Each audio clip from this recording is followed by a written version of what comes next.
thank you for joining us for our first video on this channel. Today we'll be looking at the Omega Seamaster Professional 300 meters, which has been on my wrist for 3.5 years now. This is the 2015 model number 212-304-1200-1003 with the 2500 caliber. Let me just hold this up a little bit closer. So as you can see, this is the wave-free print model. For me, this is the one to have. It's a little bit less busy and highlights beautifully the attention to details without the distractions of the waves in the back. As you can see, I went for the black colour. I know the blue is the iconic Seamaster colour, and probably in 2019 blue is the new black, but back in 2015 it was all about this gloss black. As it shines smoothly in the back, you can see just behind that double anti-reflective sapphire coated glass. However, in terms of the second-hand market, I have noticed the blue has a slight increase on resale value in comparison to the black.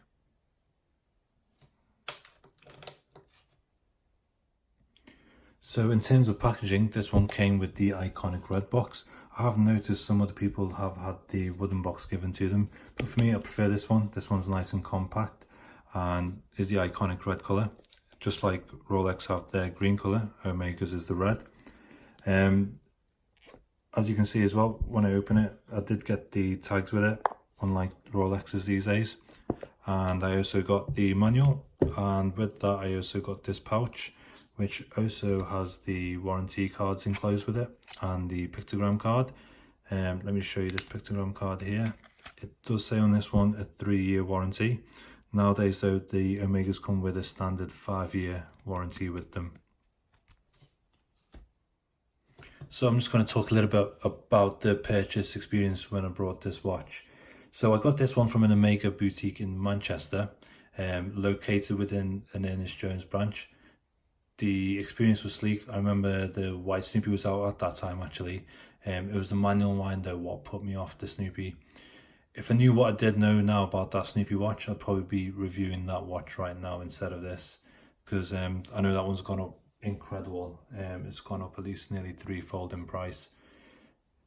And to be honest, it's just such a beautiful watch. The lume on it just glows so nice on that Snoopy. So when I brought this one, I managed to get some sort of discount. I've got the receipt here. Let's have a quick look. So I purchased this one for 2,770.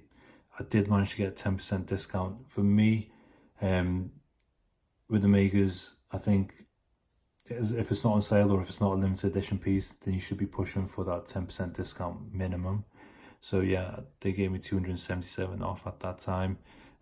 What I did do though, being extra careful, I did get a 2-year cover, so that came to 212. So altogether it cost me 2,705. From looking at the resale value nowadays, 3 years on, I do believe you're looking at around 1,700 to get if you were to sell this now on the second-hand market. Like I said, the blue one does go for a little bit more.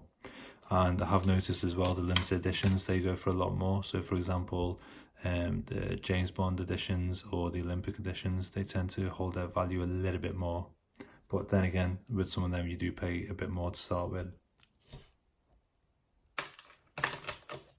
So let's touch a little bit more on design. So the main reason I got this watch was its everyday appeal and its durability. With it being a sports watch, it goes with everything. For me, the ability to put on a NATO absolutely changes this watch. And when I switch between the NATO and the bracelet, I just fall in love with it again. The NATO I put on it last summer was the black and grey striped genuine Omega one. That retails for just over £100, and it just set this watch off so nicely in the summer. For me, I don't think a lot of watches pull off the NATO as if it looks like a factory fit, but on the Seamaster it just looks so factory fitted. For me, a NATO is made for divers watches as well, and this design just works so well with that NATO. So when we talk about the durability, it's really important that we talk about the bezel and how it is really just so scratch resistant. 3.5 years later, you cannot see a single scratch on there, and that comes down to its ceramic material. When I was looking at watches, I did consider the Moon watch, but you know, that has an aluminium bezel, which is prone to dings, and it just made me sway towards this Seamaster so much easier. As well as that, the thickness of this watch is not too bad compared to the Planet Oceans, for example, and the weight of it as well, it's not too heavy. It feels quite nice on the wrist. One surprise for me was the first summer I had this watch. When I entered indoors, the dial lit up as if it was connected to a mains power 240 volts. The lume colour is bold and it really captures your attention for minutes. You can kind of see the lume lighting up there. Let me just put my hand over it. It really does lume up.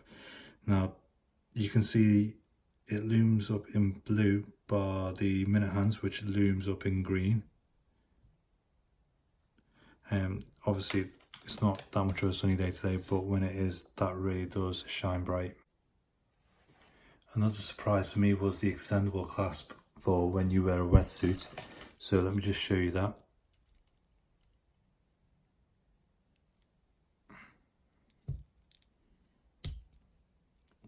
So when you wear a wetsuit, that literally extends the bracelet, so it goes and fits over the thick wetsuit.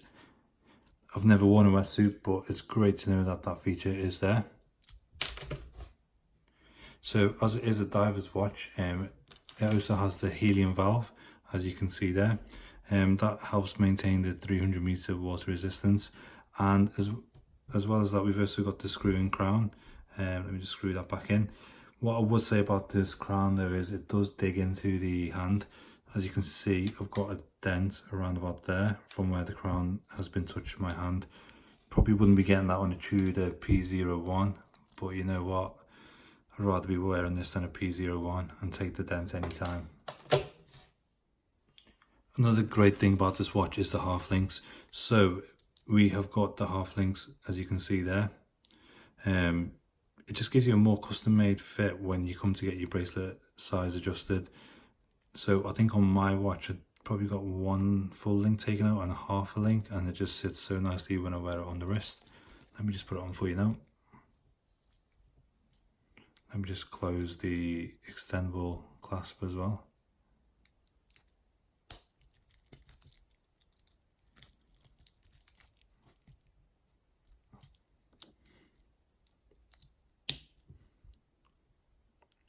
For me, the 41mm design just sits perfectly on this wrist.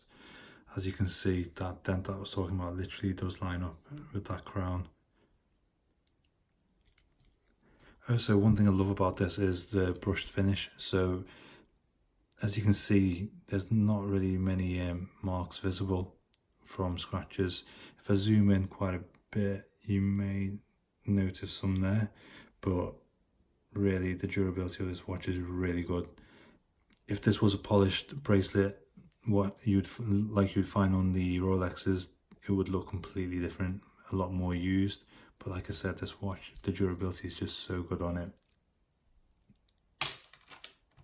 So I've not actually had this watch serviced since I've purchased it. When I synced it up with Google last night, I can see now that it's running probably 1 second ahead of what it should be. In terms of servicing, you're looking at whether it's a quartz or mechanical, whether it's a chronograph or a non-chronograph. With this one being a mechanical non-chronograph, the price is about £410 to get it serviced directly through Omega. The cheapest service they do is about £330, but that's more for a quartz. And the most expensive is for a mechanical chronograph, which is about £550. Yeah, so one thing I didn't touch on as well was the back of this. It hasn't got the showcase back. It's got the seahorse screw down closed back on there. I would prefer the showcase just to see what's going on inside, but yeah, that seahorse emblem, quite nice. Let me just zoom into that. As you can see, it's looking new as well. So overall, this is an amazing all-round watch. So amazing that a lot of people have brought it to the point where now I'm looking to actually move on to another watch. I think even Omega have realised the value of this watch, and that's why they've increased their prices. I know the movement is now in-house and they've probably justified their increase in price due to that. But for me, I think the fact that on the new model you get 1 extra day power reserve, that will probably warrant the price increase for me alone.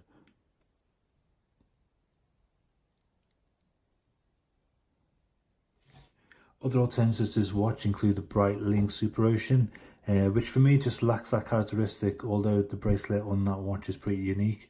I do believe it does pinch a little bit from time to time with that bracelet though. The Submariner is Rolex is double the price, but it just lacks that double anti-reflective sapphire glass, which gives this watch an almost glass-free look. You've also got the Tudor Black Bays out there. Maybe an option, but I just feel like their finishing quality is not quite on par with the Seamaster. So in conclusion, I would say this watch does not disappoint, and for many it will be a watch for life. Thanks for watching this video. I have got a few more watches lined up with an AD which I will look to be sharing with you, so make sure you subscribe so you're aware of when those videos drop. Thank you.